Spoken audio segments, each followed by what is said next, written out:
Cody Davis joins us to talk about the power of service and devoting your life to others. He talks about trafficking, incarceration, parenting, and about how we all have varying paths through addiction as well as through recovery. He sheds light on the amazing things they're doing at the Extension, Four Winds Recovery, and Atlanta Recovery Place. Enjoy. Welcome to the Illuminate Recovery podcast. We shed light on mental health issues, mental illness, and addiction recovery. Ways to cope, manage, and inspire. Beyond the self-care we will discuss, you may need the help of a licensed professional. My name's Kurt Nider. I'm a husband, a father, entrepreneur, a handyman, and a student of life.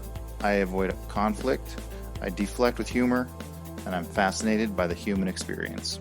And I'm Shelley Mangum. I am a clinical mental health counselor, and my favorite role of all times is grandma. I am a seeker of truth, and I feel like life should be approached with tremendous curiosity. I ask the dumb questions. I fill in the gaps.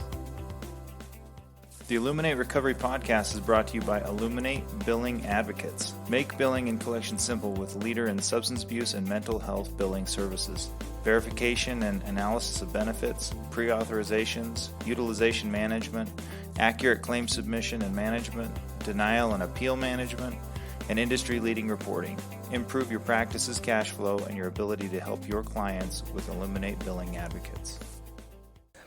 Today on the podcast, Kurt and I have the fun and privilege to talk with Cody Davis. Cody is the co-founder of Four Winds Recovery. He's a director of business development at Atlanta Recovery Place and a primary counselor at the Extension, Inc. Four Winds Recovery is recovery residence for men who suffer from substance abuse disorder. They provide individualized care to address the needs of each person while providing structure and accountability. Cody, I am excited for you to be here and to hear about your story. I know we've been talking a little pre-show about, different things. And I know we're going to have a lot of fun today, so thanks for being on. Absolutely. Glad to be here. So maybe a good place to start. You've had a lot of experience in the industry, and I'm sure that journey has a story to it. So maybe let's just start with, where'd you come from and how did you end up in this industry? Sure. No, thank you again for having me. I'm more than happy to be of service. I grew up in Philadelphia. My parents were old deadheads. And so I kind of grew up in a very, liberal sort of, hey, it's all good, man, sort of environment, which kind of led me into, and I don't blame anybody for how I turned up, but there was definitely this kind of open door policy about drug use for the most part, which then just eventually turned into addiction. What started off with recreational drug use and experimental stuff turned into hardcore heroin and crack addiction in the end. I was homeless for a period of time. I've done multiple bouts of incarceration all across the country.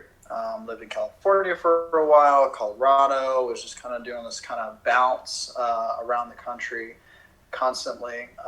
It was interesting because I look at it now. I trafficked a lot of narcotics across the country. That was part of why I was constantly moving around. And, it was funny because when I got into recovery and then entered this industry by total accident, and I'll talk about that again, but, somebody had explained to me, they were like, hey, you actually had a skill set by doing that. This kind of coordination of all these moving pieces from people from different states and stuff like that all the time. You realize that, if you harness that for something good, you could really soar. And at the time I was kind of like, that doesn't make a lot of sense. But now with how much treatment placement I do, and that I do work outside of just the state of Georgia and trying to help people from literally anywhere that asks for it, I'm like, wow, no, that actually all kind of makes a lot of sense now. So just kind of that, hey, we're going to get the job done no matter what sort of attitude. But yeah, so I was getting sober, and my sponsor was an interventionist. And I knew that about him, but quite frankly, it was never anything that I saw as too appealing. You know, he was constantly busy doing all sorts of stuff, and quite frankly, in early recovery, I was like, dude, I really don't care about anybody other than myself. I just want to stop shooting heroin. I just want to stop going to jail. Like, you know, I don't know what I want to do, but help other people. I don't know about that. But, you know, he was pretty adamant about getting me involved in service work. And I remember that there was this moment where things kind of took a turn for me on my personal recovery, where I was taking a meeting to a detox. And this guy just like came up to me afterwards. And to this day, couldn't tell you what I said, you know, but there was something that I said that this individual was like, hey man, I was actually like totally about to leave detox tonight and like go get high, but like what you said really helped me. And, you know, I want to stay. And I was like, you know, this feeling that I got right then and there, right, was just to this day undescribable. And I started to chase that at any cost. But at the time, it was still like a very like just recovery oriented. There was no like thought of I could make a living off of this, right? It was just, you know, it's what kind of like for me, like what I consider my, you know, spiritual experience that like really made me turn the corner in my personal recovery. Where I just like anytime somebody needed help, I was trying to step up to the plate. Probably overextended myself in a lot of ways, but like, you know, it's just what worked, right?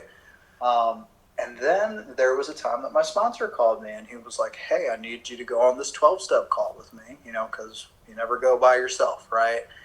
So I go with him. Doesn't really tell me a whole lot about what's going on, other than just like, hey, we're going to go pull this guy out of a bad situation. And I was like, cool, word, let's do it. And we get there, and it was, we're in this trap house in downtown Atlanta. And, you know, my sponsor was kind of like leading the conversation, but the guy just like wasn't hearing it from him whatsoever. And just kind of naturally, I kind of stepped in and like just immediately connected with the guy to where, you know, long story short, he ended up receiving some help, and we then like drove him to treatment, and you know, he re-began his journey in recovery at that time. And I remember after we dropped him off, my sponsor was like, hey man, you're like really good at this. Like you kind of have this natural ability to connect with people, that, you know, nobody can teach you how to do this. This is just something that you have. Have you ever considered working in recovery? And I was like, you mean like doing what you do? And he was like, I mean, maybe. And I was like, no, that doesn't sound appealing. But interestingly enough, the next day, the place that I got sober at was looking for what was called like the legal liaison. So it was like the guy who reported for all of the other people, like to their probation officer or parole officer, making sure they had enough drug tests for the month and stuff. And they were like, hey, we need this position filled. Would you be interested? And so like, since it was like these two back-to-back sort of moments, I was like, okay, I hear you, universe. Let me give it a try. And that's what like really got my start. And, you know, I've put a lot of work in a lot of different areas. You know, went back to get some education and got my CAC, which quite frankly, I did not ever think I want to be a counselor. Like there was actually a moment in time where I started the CAC process, but mainly because I just wanted some education. You know, like I just kind of wanted to learn a little bit more about the disease of addiction outside of just my experience. And I remember my instructor at the time, who was one of my mentors, he was like, so why are you getting your CAC? And I told him just that. I was like, I really just want the education. He was like, so you don't want to be a counselor? And I was like, no, I don't want to sit across from somebody just one-on-one and let them complain complain to me about their problems and have me like, tell me more. I'm just not that guy, And he was like, listen, Cody, there's probably about 5,000 therapists and counselors in the metro Atlanta area who will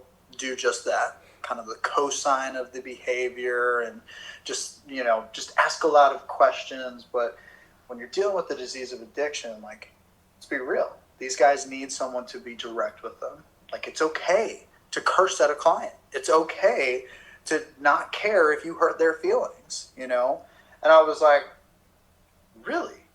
Well, that actually sounds a little interesting to me.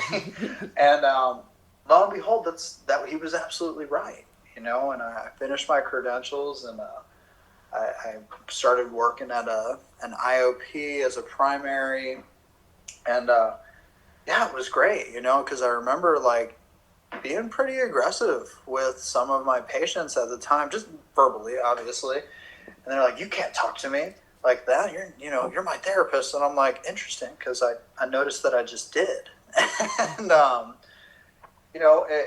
realized that my style wasn't for everyone, at least in that setting. It was a PHP, IOP. But that's where I then got a job offer to work for the extension, which is a year-long homeless shelter addiction treatment center. And that was just a lot of like what I could personally relate to, because I had been homeless. I'd been where a lot of those guys had been through multiple bouts of incarceration. And, that's where kind of my direct attitude was very well received, and it was such a fulfilling experience. It still is, like I still work with them just on like a very contract basis right now. But, it's like what filled my heart, watching guys who came in with, their life in a Kroger bag, leaving with, not just full-time jobs, but tons of money in their savings account, car, like just totally different people. And, it was just such an amazing experience being a full-time counselor there. But yeah, it's, all of these experiences just continue to mold and morph into, what can I do next? How can I continue to provide more services for the community?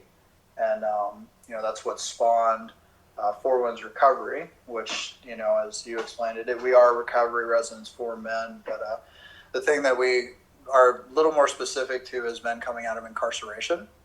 So we work a lot with the parole board, DCS down here in Georgia. And, we try to, it's try to explain it the best way possible as, it's bringing the IOP and the sober living kind of under one roof, because we have individual counseling. We have multiple group therapy sessions per week. So it's not just a pay your rent, pee in this cup, and go to outside meetings. We take a holistic approach. We don't force 12-step on anyone. We're very big supporters of smart recovery, refuge recovery, all different pathways. It's like what I tell somebody coming in. I'm like, listen, I don't care what path of recovery you choose. This isn't about my experience, strength, and hope to pass along to you. This is about you as an individual choosing what path of recovery you want and us supporting you in that.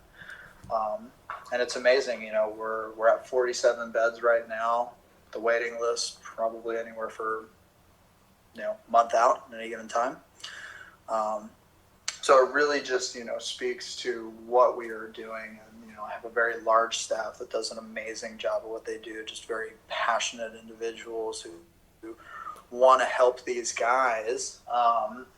And, we try to involve ourselves in the community as much as possible.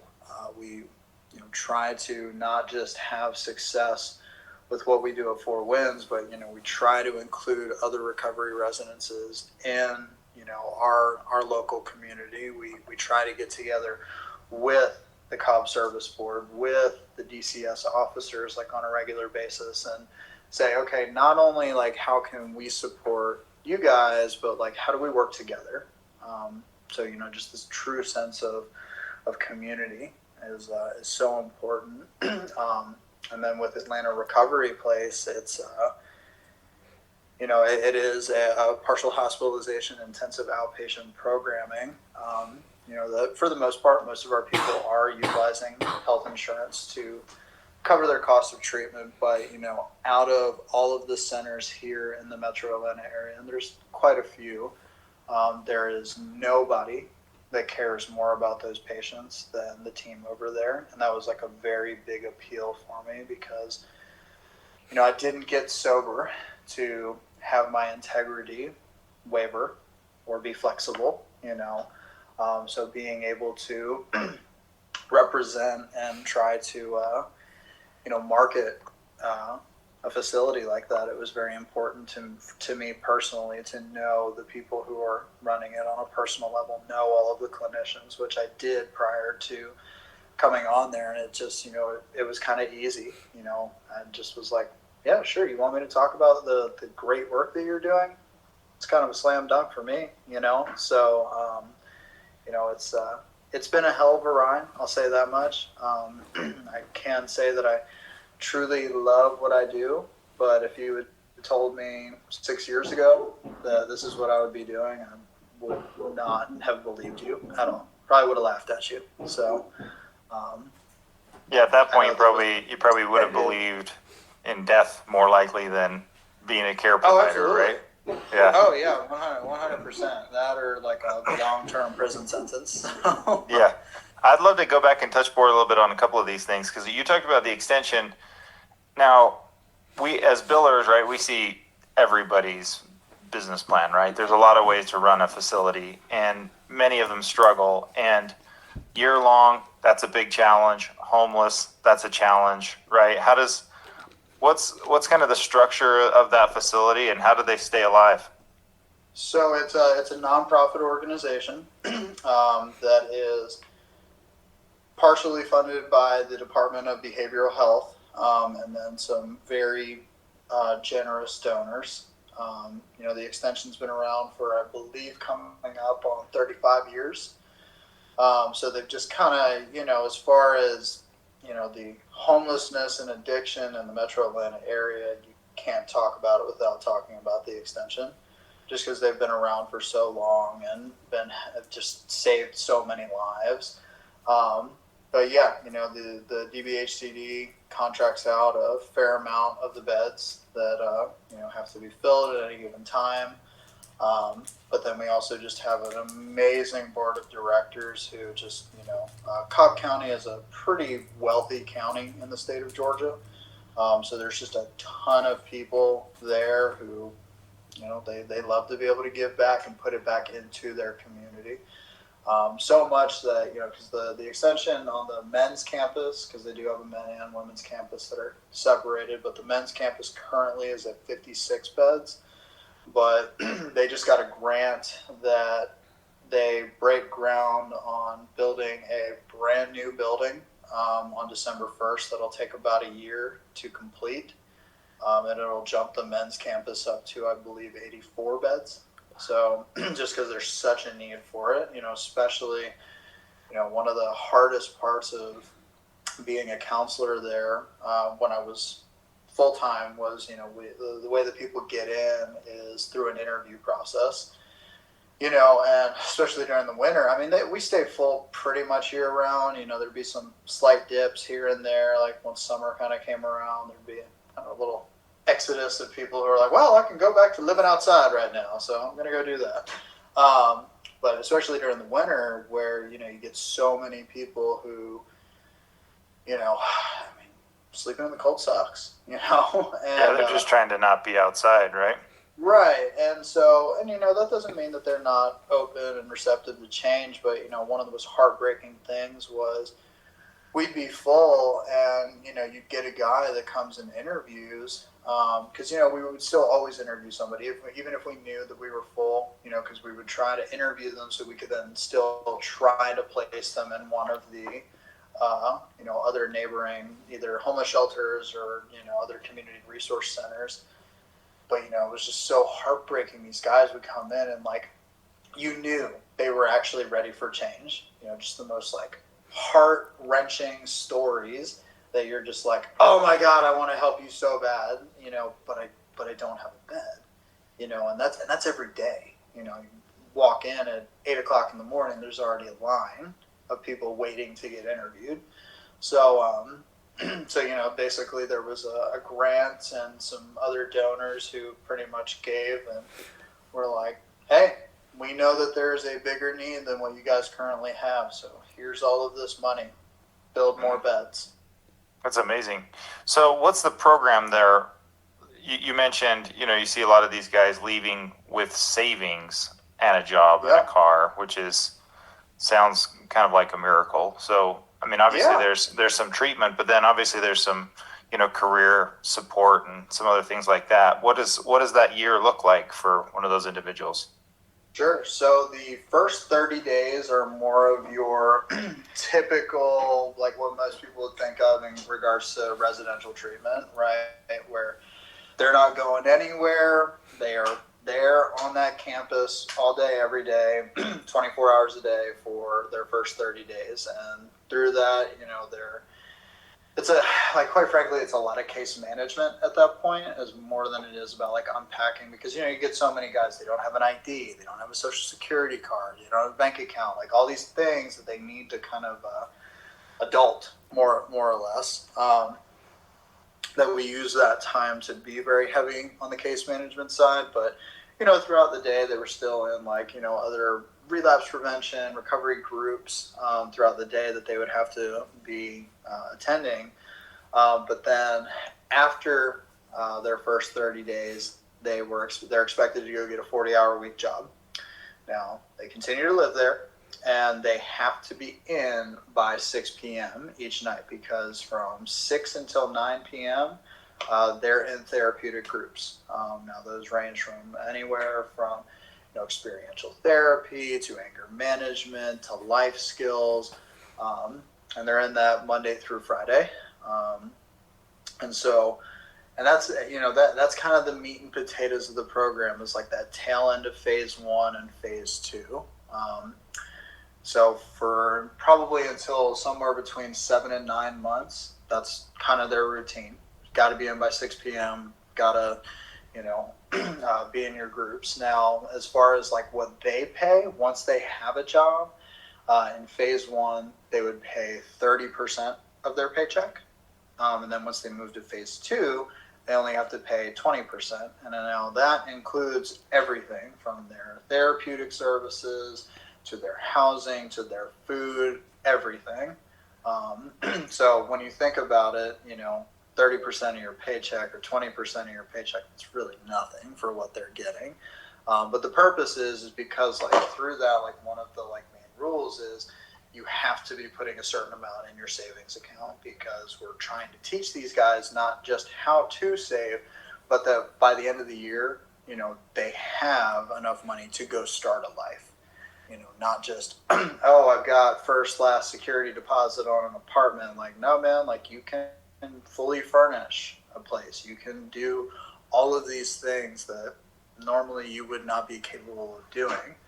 Now, the last 3 to 4 months, we do have the transitional housing, which is off campus. So it is more apartment style. I guess it would be more of a traditional sober living model.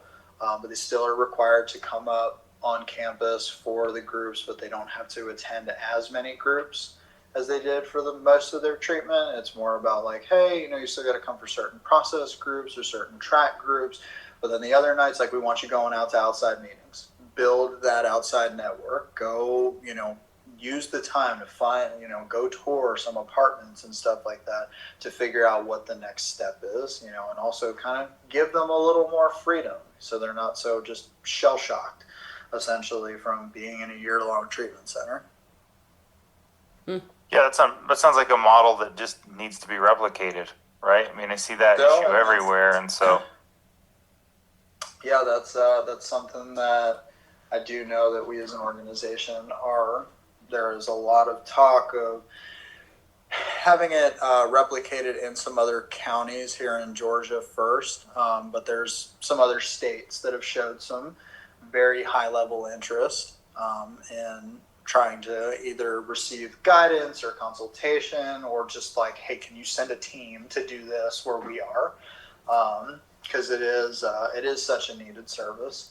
One of the things that I love about it is it really is like a no nonsense sort of programming, and that was something that I always struggled as a clinician in a PHP IOP is, the whole client retention thing, where it's like, no, we can't lose them right now. Like, no, do whatever you need to do to keep them. And it's like, dude, if he wants to go, like, let him go. Clearly he's not done. There's nothing I'm going to be able to say that's really going to stop this. Like, sure, we'll check in, we'll talk about it for a second, but like at the end of the day, if somebody with a substance use disorder is going to do what they're going to do, it doesn't matter what kind of relationship I have with them. They've already made it up in their mind. But with the extension, it's very like, you don't want to be here? Great. There's the door. Let's pack it up and go, because we have people that are lining up every single morning begging for your bed. And it was great because, you see these guys who, when they're there, just the gratitude that's really there. There's just so much, because, they very quickly realize like what they're all getting. Like, this isn't just like, we're not talking, you're not, like, when I tell people working in a homeless treatment center, people think it's going to be like, like bunk beds and, sort of like your typical homeless shelter. And it couldn't be anything farther from that. We have, basically like college style dorm rooms with like 2 people to a room. The food is all amazing. We work with a ton of community organizations and churches and that kind of stuff that they like make all of the food. This isn't just like we're going to donate some cans over here. And we do have people that do that because it's still a nonprofit. But, like for the most part, like everybody's meals that are made are like home cooked meals from our local community partners. We actually have some community partners fighting over, what night they can come in and feed the guys. And, and it's because they love being able to do it, because not only do they don't just drop the food off, like they come and they serve, they want to talk with these guys, be involved with their lives. And, it's just such a beautiful process to watch, the amount of community support. And that's a big part of, the extension success, is not just that, it's got great clinicians and, great model. It's, the community that really builds it. Yeah, that's amazing. That's nice that's exciting to hear about, and a fun organization to continue to be a part of, I would think. Absolutely. I mean, quite frankly, I don't need to be a part of it. I just want to, Yeah. Well, it's kind of funny how that works, right? Because that's you talked about the first time you kind of tried getting involved in some service, maybe not necessarily intentionally, but the reward for those kinds of activities is really the healthy version of, the dopamine cycle that we're supposed to have that's Sure. been all jacked up and out of whack, during, use anyways. So, how about, let's see, Four Winds Recovery. Looks like you started that during COVID. That couldn't have come without its challenges. What was that process like? So, well, man, here was the thing. It was such a needed service at the time. And, Georgia has kind of always been a state that didn't want to take COVID very seriously anyway.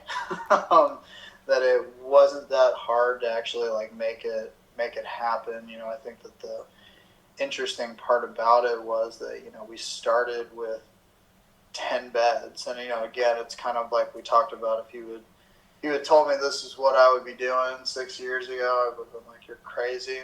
If you had told me that after being open for 1 year, I would have gone from 10 beds and 3 of us running it to 47 and 13 people working for me, I'd be like, what are you talking about?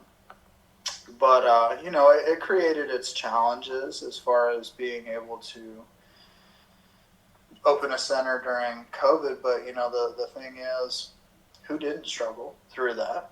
the one thing that I knew the mindset that I constantly had was, this isn't a Cody Davis problem. This isn't a Four Winds problem. This is like a worldwide problem right now. And it can't stop us from just trying to provide quality services. We were able to, luckily through some of my other connections in the community, we were able to get free testing for our guys done pretty regularly.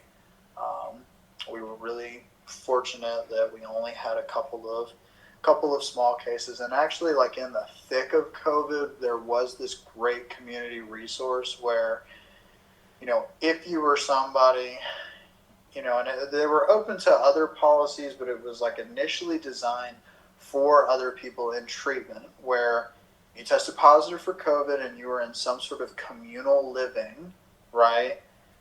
You could call this number and they would actually come pick the individual up and take them to a Holiday Inn that was downtown, and they'd get their own bedroom. They came and gave them 3 meals a day, and it was just this kind of like isolative. Now, some of our guys who had to do that hated it because they were like, man, I thought I was going to go crazy 14 days. But, the good news was it's like how we stopped it from infecting the whole community. We always were like, hey, man, we're going to hold your bed. I'm not going to charge you for while you're gone. Like, we're just happy that you're complying with this. So, yeah, I mean, there were just a lot of resources at the time that just kept being given to us, for the sole fact that people knew who we were. And, like my team that I've developed, like most of us have, at least the leadership, like we've all worked in treatment for years at this point. So like each one of us kind of already had, a good book of business, good reputation, just being able to, have people who not only supported us, but wanted to help us, so a lot of like, hey man, this is how we're dealing with it. This is how you should deal with it. Like kind of, again, that very community sort of feel. I think it's curious as you talk, Cody, about your transition from using drugs and dealing drugs and taking drugs across the country and creating a business in that. I imagine it would have been quite a transition to move into a sober, more normal type of career. And how here you are, working with lots of facilities, helping a lot of people, work on their sobriety and their recovery. What was that transition like for you? It was, I think that the biggest struggle was this because, there was a long period of time that, sure, did I party really hard? Absolutely. But like to say that I was like an addict for a lot of those years, I don't really know. Because I was actually very successful with selling drugs. It was just in the end when the walls were all closing in, the only thing to like sleep at night became harder narcotics, right? And that was what kind of my downfall was. And so like by the time, getting sober was even an idea, like I'd already kind of been out of the game, so to say, for about a year. So by the time that I did get sober, and I started working a normal job because I was in a halfway house that I was court mandated to, I think that the biggest struggle that I had was humbling myself to making $10 an hour and paying my rent and, just that, that addict, not just addict mentality, but that desire for instant gratification where I'm like, man, all I need to really do, like I'm sober now, like, people can trust me again. I could make a phone call and I could pay the rest of the 6 months of this program and in 5 minutes worth of work, and I think that was the struggle was, because honestly, at that point, I hadn't worked a legal job in over 10 years at that point. So I think that was really the transition that took place in just, my mind constantly, not just thinking about like, God, man, getting high was just seems so much better than this right now. But like the biggest thing was like, my financial struggles and being like, man, I know another way right now. And, so just kind of that constant fighting. So yeah, I think that was probably my biggest struggle and transition with all of it. Well, imagine that you're not the only one that's got this really vibrant career and you're making a lot of money dealing drugs. And like you said, 5 minute deal could pay a lot of money, right? You make a lot of money. It would be a real draw and be difficult for somebody to maybe want to stay in recovery because of that. Money seems to be, one of those things that we make decisions over, whether they're good or bad. So, I mean, it says a lot to you to say that you were willing to make some of those changes and to humble yourself to take a lot less money than what you had used to be making. So that's pretty big. I'm wondering if you had any gang affiliations during your time. I did. And did that make it more difficult? Because I know that the gang affiliations, it's kind of a family network, and take care of your own, and what was that like for you? Well, here's the thing. So I grew up in I grew up in a neighborhood that I was the minority. And so that feeling of, and we hear it all the time, right, that I never felt a part of, and a lot of it had to do with the fact that I just didn't look like everybody else in my neighborhood. And, when I started doing drugs, it wasn't this like, oh, I felt a part of, I just didn't care anymore, and then it led into dealing and, then there was kind of that power and control sort of thing. But when it was taken to the next level, which was, having affiliations, yeah, it was exactly like you said, that it was a brotherhood, and this, I'm finally a part of something. That was the appeal, and a lot of it was, in my younger age was like, oh, I have arrived, because now I'm connected with people who, it was this whole like, I'm going to shoot for you, oh, I'll die for you, and the harsh reality is that, once the money, once I was no longer earning enough, nobody really cared. There was no brotherhood. There was no, like, I'm still going to stick my neck out for you. It was, man, you're fucking up and you're, using too much junk. And so you got to go get yourself right. And that was quite frankly, a big part of what happened with me in recovery was I found my tribe, right? I found, my people, my fellowship, my gang, if you will. And, today it's, I do feel a part of, I do have this, network of individuals who I do know would act because they've done it, where, there's no money involved, but they drop what they're doing to come help me. They drop what they're doing to answer the phone because I'm struggling, and vice versa. Like I truly have people in my life today that it's like, I don't make money with them. I don't do anything other than we are mutual support for each other in this thing that we call life, and we stay connected. And it's just something that I never really thought was possible. I thought that in order to have a relationship with you, there has to be some money involved. There has to be like, I'm doing something for you or you're doing something for me in order for us to even have some sort of friendship or anything. So yeah, being able to have that in the here and now is pretty, it's not just amazing, it's what fills here. Well, if I'm hearing you correctly, there's far more fulfillment in the family and the support network you've created in recovery than there ever was, in your affiliations while you were dealing drugs. Oh, 100%. Because if I didn't, I'd probably be selling drugs right now. I wanted to ask you about your approach. You talked about the fact that you're not the typical kind of counselor, that that you like, not that you like to, but that, your approach is a little bit more confrontive and possibly. And I know back in the day we used to tear people down and take everything away from them, and I don't think we quite do that approach now. But where's your balance of compassion and tough love? I'll use those words. Those might not be the words you use. Sure. No, I mean, they absolutely are, because it is a give and take, right?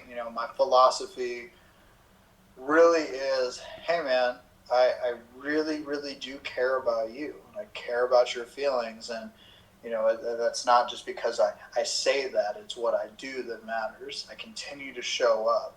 And but I just don't care when I hurt your feelings, because I'm delivering the truth to you. And that's really what it is. There's never this like, oh, I'm just going to be angry and be pissed off when I'm talking to you all the time. It's just like, hey, if I'm delivering you the truth about what's going on, your feelings about it, like, I almost expect that you're not going to like it. Like, sure, is that great when I have somebody that's just like, wow, man, you're so right. Like, God, I didn't even think of it that way. Like, sure, that's great. But, there's almost more impact in somebody cussing me out and storming out of my office, but then the next morning or even later that night coming back and being like, hey, man, I shouldn't have done that. You were right. It's like what I tell people. I'm like, listen, man, it's not about me being right. I really personally, I don't care.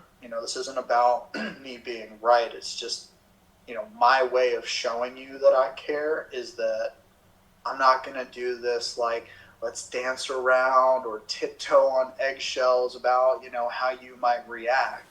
One of the philosophies that I really kind of build on is that, I like to think of myself and other people that I work with more along the lines as like spiritual farmers, right? It's really not my job to be attached to the outcome of somebody's success. But my job is to plant seeds of truth, that it's their job to water, that it's their job to expose to sunlight, and their job to grow. Sometimes, and I've had this a bunch where, people who I've worked with and, they went back out, or, they left the place that I was working at or whatever, who then will circle back some period of time later, sometimes years later, and they're like, man, I couldn't help but think about this thing that you told me, and like, I wasn't ready to hear it then, but you were so right. And, I'm either ready now, or hey, I've actually already been ready and I've gotten clean, but like, what you told me, man, it really pissed me off in that moment, man, but you were absolutely right. So again, it's kind of like I said, it's not about being attached to the outcome of somebody's success when they're right here with you. It's just, hey, my job becomes, I'm going to provide you with as much education and as much tools as possible within the time that we have, and do nothing but deliver the truth to you. And what you do with it is kind of on you. It's none of my business.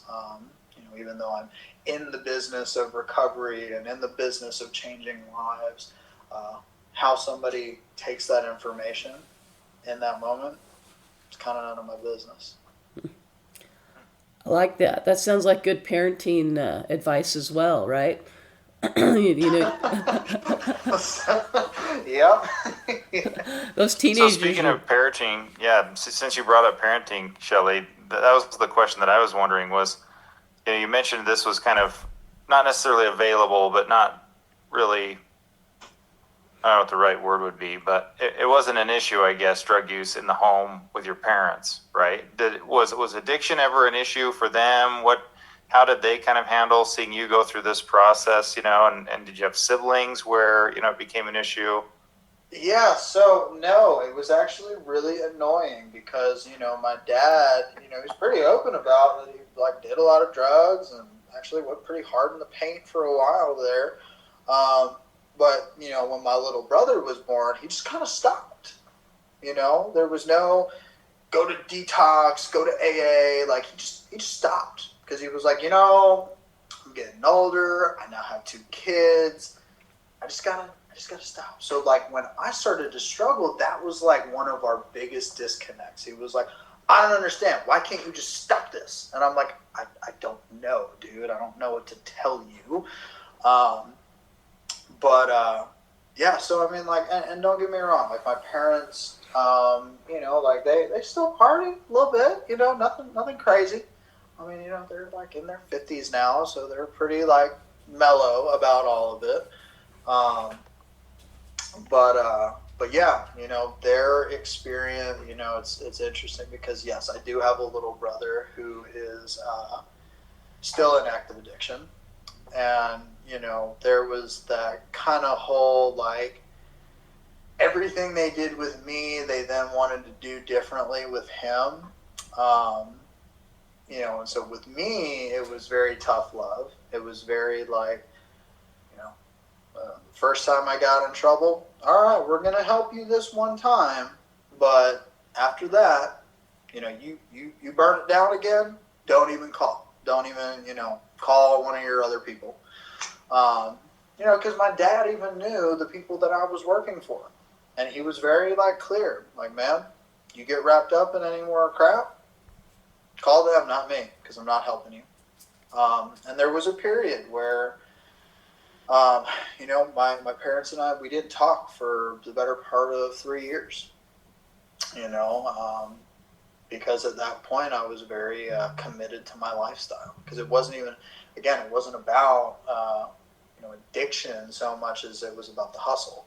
And, my dad knew it all too well. It was a part of his story as well. So, he was just very like, listen, man, I didn't get out of everything and build this life for myself and your mom to have you bring it right back around. So, like, there was kind of a defining moment where he was like, I know what you're doing, and if that's what you're going to do, just stay away. And it was like a mutual respect sort of thing where I was like, got it. This is more important to me, so I'll see you when I see you. And I know that really, in particular, messed up my mom. It's kind of one of those things that I will forever have those living amends that I have to, pay out. But I think it's what, when my little brother started to go through his struggles, why they did things so differently. And, my brother was the classic, almost South Florida, Southern California rehab shuffle. Like it was, he was involved in all sorts of, just bad behavior, and basically was just living from treatment center to treatment center, going to detox, all that. And, my parents kind of like somewhat co-signed it because they were like, well, at least we know where he is. We're supposed to, we had our other son who just we didn't know where he was, what he was doing, whether he was dead or alive for like 3 years. And so, they just kind of tried to do the best that they could, I definitely don't blame them for anything that I went through. Hell, one of the best things they ever did for me was turn me on to some pretty great music. So, and we have a great relationship today. My mom and I talk almost every day. Dad and I talk pretty regularly. They call me to ask for advice about my little brother, which is quite frankly one of the harder things to do because I can't view it as a client, right? Like it's my brother. So what, there's a lot of like boundaries that I'm learning to hold, and that it's like, I can't, it's almost kind of like I can't really give you my recommendation, because if I give you my recommendation and he dies, then like then I'm not going to be able to deal with it, because I'm emotionally invested. It's different when it's family. So yeah, it's a tricky one, that's for sure. I think that's why we don't do counseling with our own family members, right? And people we know. Exactly.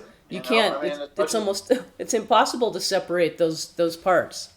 right, you know, I mean, like on the one side, I'm like really ecstatic that I have this relationship, that they even feel comfortable coming to me with these issues. But so they're like, well, you're the professional, give me the advice. And I'm like, listen, that's just not how this works, you know, because that's my little brother. Um, so it's definitely a double edged sword sort of deal. Mm, it is hard, and it's hard when when your own loved ones, especially your brother, because you know the reality of this, of addiction is, their life is on the line, and it could be any moment. And so it's hard to know that sits out there, and you can't take those choices away from them. Yep. Cody, it's been super fantastic having you on today, talking about your programs and the work that you do and the people that you help. I know the homeless community it's an interesting and a very difficult community to work with. It can be anyway. And so the fact that you're working with that population and helping them get back on their feet and have a program that's very successful is super impressive. I imagine that there's people that are going to want to, maybe learn more about what you do, learn about your program, and like we talked about earlier, maybe how to duplicate that across the country. What's the best way for people to contact you? Phone and email, really. So yeah, I mean, my phone's a 24/7 phone anyway, so it's pretty much out there for whoever needs it. My number is 215-435-7090. If you're interested in my email, C Davis, Davis, at the number 4winsrecovery.com. Yeah. Fantastic. You've done a lot, and you've created some programs and been part of those, and touched a lot of lives. So I'm excited to talk to you today. Excited to learn from you. You've done, you've been on both sides of the spectrum, and it's cool to see you being able to give back and do something you love.